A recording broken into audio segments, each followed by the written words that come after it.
Trump promises North Korea's Kim Jong Un can stay in power. U.S. President Donald Trump tried to put his summit with Kim Jong Un back on track Thursday, offering the North Korean leader guarantees of staying in power if he abandons nuclear weapons. As prospects for a historic summit next month between the two leaders dimmed, Trump told reporters that if the meeting were to go ahead successfully, Kim will get protections that will be very strong. He'd be in his country and running his country. His country would be very rich. But the pledge came barbed with a warning that if diplomacy fails, Kim could suffer the same fate as Libya's Moamer Kadhafi, who was overthrown and killed by rebels.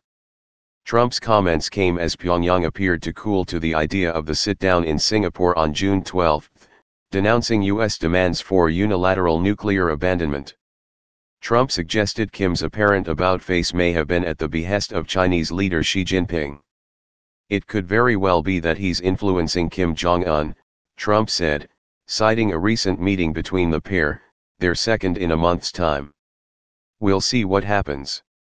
For decades, Washington has watched in horror as North Korea, propped up by trade with China, has made a series of technological leaps toward building a missile capable of carrying a nuclear weapon to U.S. cities. That grim achievement is now within reach, prompting Trump to launch a campaign of maximum pressure on the regime, coupled with the offer of talks. A series of landmark meetings between Kim and his South Korean counterpart and between North Korean and U.S. officials had made diplomacy look like the more likely avenue. Libya model: after the months of photo ops and diplomatic backslapping, a North Korean official was quoted as saying the summit may not go ahead. The official also groused about Trump's national security advisor John Bolton, who referred to Libya as a model for denuclearization. In 2003, Kadhafi agreed to the elimination of his country's nuclear program and chemical weapons arsenal to gain sanctions relief. But Trump, and Pyongyang, appeared to zero in on what happened a decade later during the Libyan revolution, when NATO-backed rebels ousted the government and killed Kadhafi. The Libyan model isn't a model that we have in mind at all when we're thinking of North Korea, Trump said while sitting at arm's length from Bolton in the Oval Office. If you look at that model with Kadhafi, that was a total decimation. We went in there to beat him, Trump said.